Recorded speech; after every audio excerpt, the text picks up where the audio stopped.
Ok, donc on a une paramétrisation d'une surface de révolution donnée par ce format-là.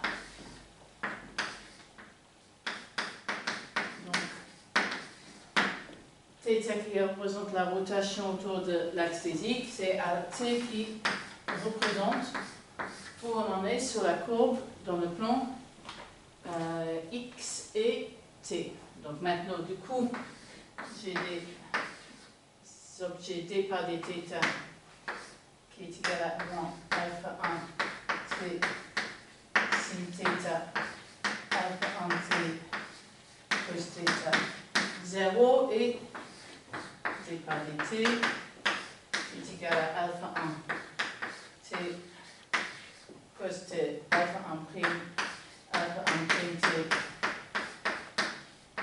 sin θ alpha 2 prime t. Et du coup, on note que les nombres de alpha 1 prime, j'ai alpha 1 prime au carré plus alpha 2 prime au carré qui est constante égale à 1 puisque j'ai supposé que ma courbe alpha est paramétrée par l'angle d'arc, ce qui me donne donc que la matrice de la forme IP, P étant le point où on se trouve sur la surface, dans cette base, je vais appeler M, est donnée par, ici j'aurai alpha 1 t au carré 0, 0 et 1. Ok. Après, le champ normal, n va être donné par d par dθ wedge d par dt divisé par sa norme.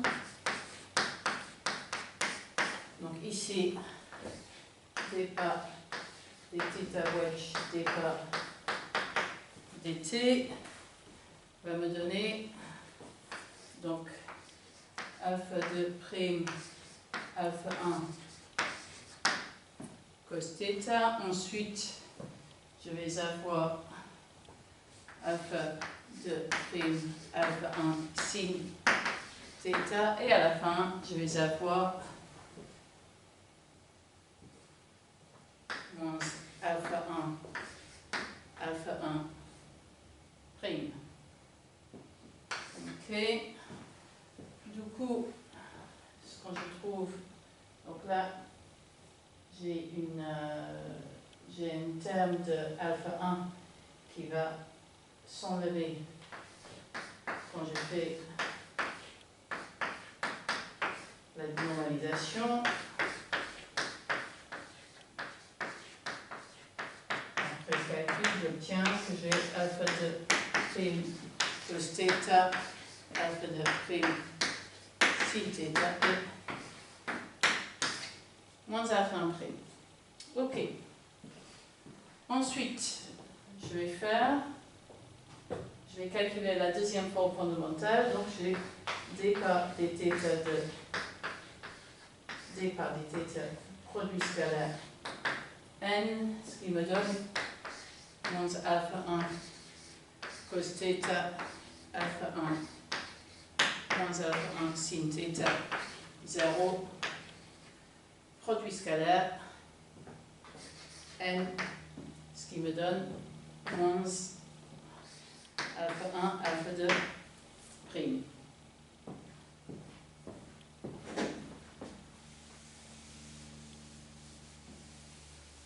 Ensuite,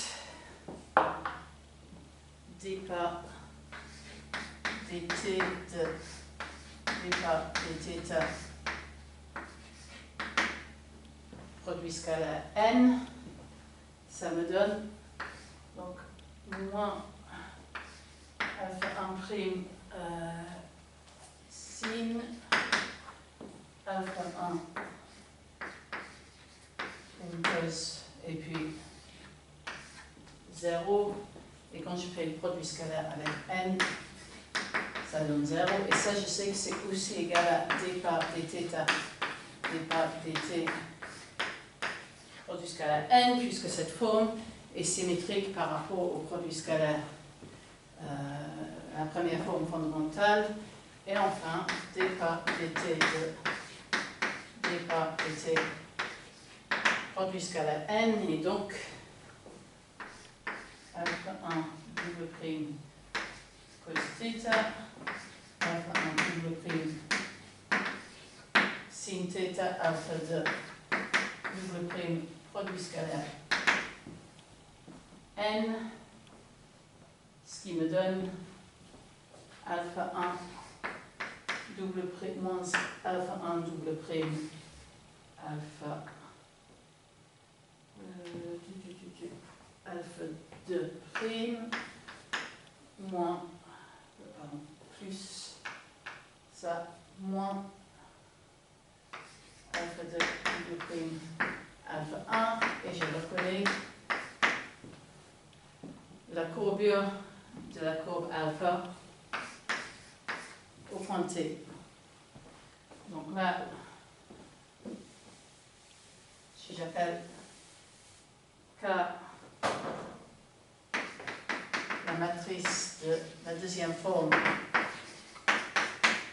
dans cette base, j'obtiens donc moins alpha 1, alpha 2 prime, 0, 0 et K de alpha. Du coup, la matrice de B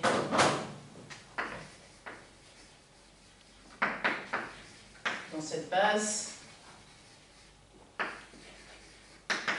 qui est, on le sait, K fois M-1, et ça me donne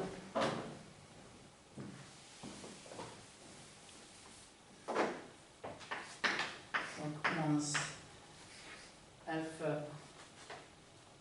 de prime divisé par alpha 1, 0, 0 et la courbure de alpha. Et donc du coup, la matrice de courbe de Gauss est moins alpha de prime fois la courbure de alpha divisé par alpha 1, et la courbe moyenne est 1 demi de moins alpha de prime sur alpha 1 plus K